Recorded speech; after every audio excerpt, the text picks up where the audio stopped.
Good morning, America. Marina here, live on BFast TV, broadcasting from the Vault, San Francisco. Hope you're doing great, guys, and enjoy your working week. I'm here again to highlight some of the events we have visited in San Francisco over the last week.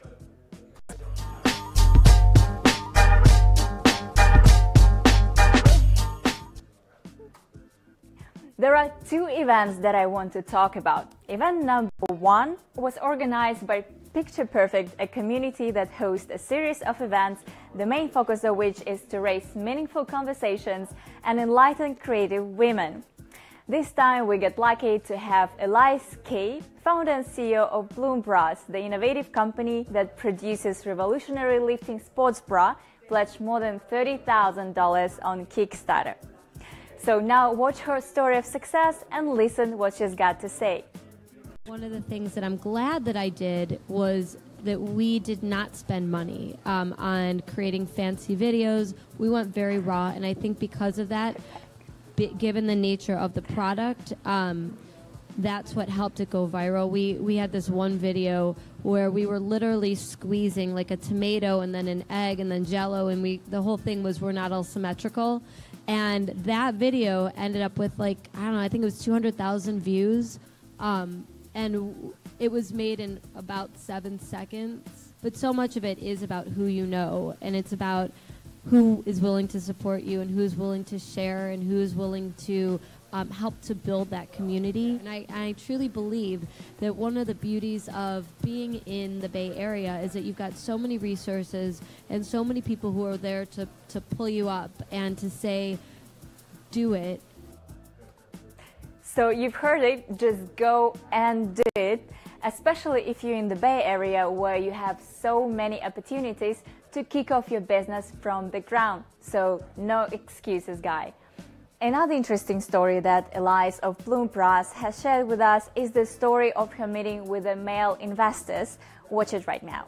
I'll give you one story, and again, I won't spend a ton of time on it, but I went in, so it was an inbound request, and went in thinking I was meeting with one or two gentlemen who are very specifically looking to invest in some female companies, and I had told them up front, I'm not looking for money, but it's always good to have those meetings, and I do suggest always take the meeting no matter what. And went through the pitch, and I was feeling really good about everything. Any question, I gave them the answers, numbers were buttoned up, and after the pitch, the guy said, I love it, I love everything about it, your numbers are spot on, your story is awesome, and we love you, but I have a couple questions, before we talk dollars. And I said, great. He said, so I noticed you don't have a ring. He said, so are you married? Table of four men and me, and I said, I'm not sure what that has to do with my company. And he said, he's like, let me rephrase this question. Do you have children? And I said, again, I'm confused by your question. He said, well, I'm going to rephrase it one more time. What happens if you accidentally get pregnant? But I posted the question on one of the female founders' Facebook pages, and it was crazy how many women had the exact same story as I did, but then separately how many female angel investors reached out to me to set up meetings. So that's why I said I think that there's a lot more. There's a wave right now of women wanting to support women. So if and when you're ready to raise, it's there. I agree here with Elise that there is a way of popularity of female entrepreneurship, and I don't see why not. We're capable of work, innovate, and invest money in our female founders too.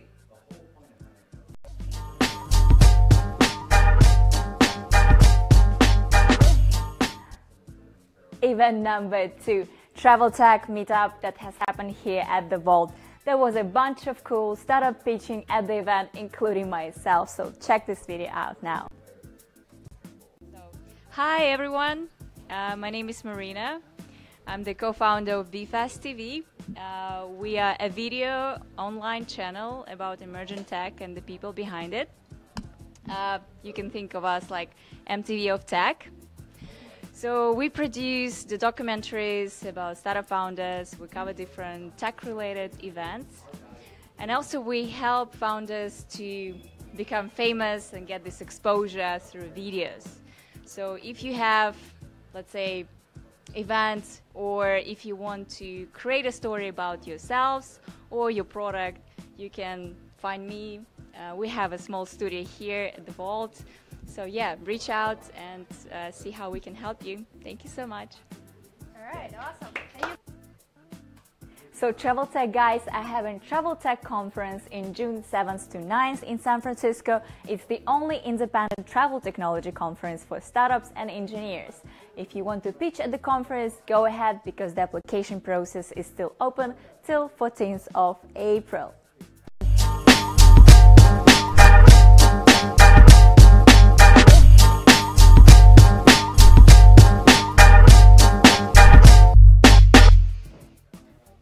Last week we showed you guys some clips from the Indiegogo event where we met great female entrepreneurs. One of them was Aline Alkahag with her little portable anti-theft device. I have decided to contact her again and invite her to our studio here at the Vault to tell us more on how she got her idea from patent product just only in 100 days. Watch this video now. Hi everyone, it's Marina here of BFast TV, and now I'm with Aline. She's the founder of Stila. I met Aline at the event organized by Indiegogo and 500 Startups. And as I know, Aline, you were campaigning right on Indiegogo with your product. Can you please tell us more about it? Well, Stila Motion is a smart security system, or it's like a little burglar alarm for your things. So yeah, you can put it on your bag, for example, if you're on a train and take a nap, and if somebody tries to steal your bag, you get an instant alarm to your phone or your smartwatch. Can you please tell us, like, what were major steps that you took in order to bring this idea to actual, like, patent product? I'm an engineer by curiosity, not by training, and I was working at the incubator focused on Internet of Things and wearable technology. So I wanted to learn how to code hardware. So I started with small Arduino boards, and when I was sitting in a cafe with my friends, I dropped the Arduino on my computer bag that was on the floor. And when I picked it up, the board started blinking. And that's what I was thinking, like that would be good if I got a warning if some pickpocket comes or something like that, because that's usually a fear I've had. So I didn't really think more about it, but a few weeks later I woke up in the middle of the night with a dream, like, bing, I want to have this little thing. It should be like a little button, you can put it on your things and you're going to get an alarm. I just saw what I wanted to have, and I tried to find it online. But I couldn't find a product that solved my problem. So I was thinking, like, how hard can it be? I'll make one.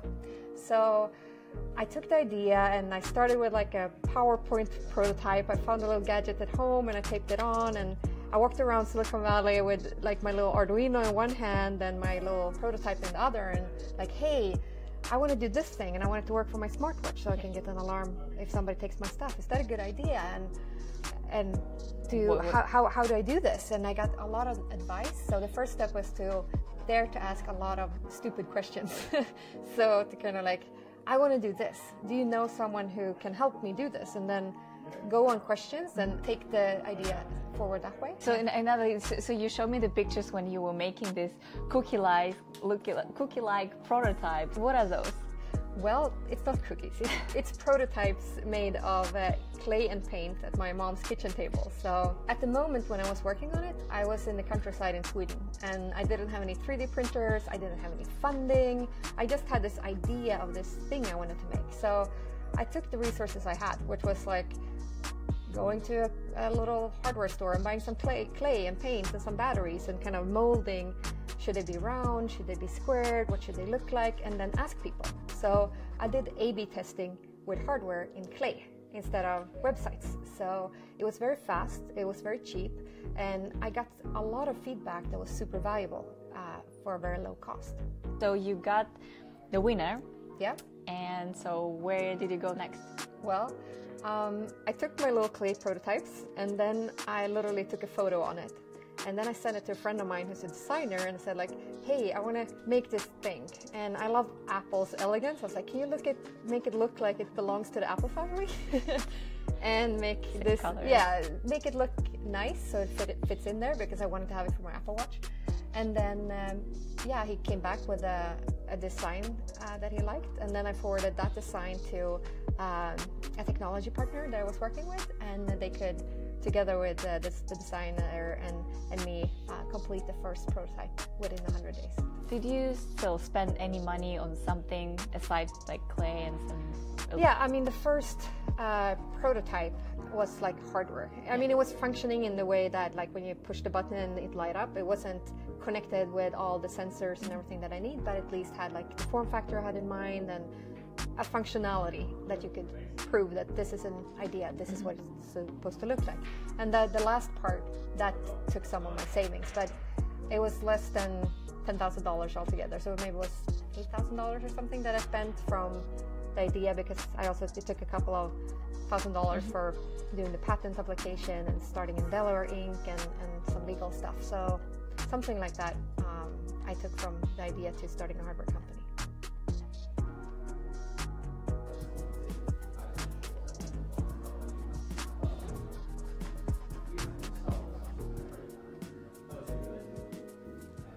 So if you want to learn more about the Stila product, go to weatstila.com and use a special promo code BFAST20 to get a 20% off.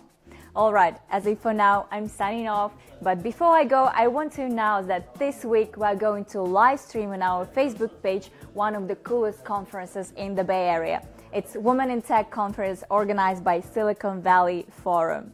It's happening on 12th and 13th of April. The tickets are still on sale, and if you want to attend the conference in person, you may use a code BFASTV25 to get 25% off. It's Marina here. Bye for now. What makes you different? What makes you powerful? What is your dream?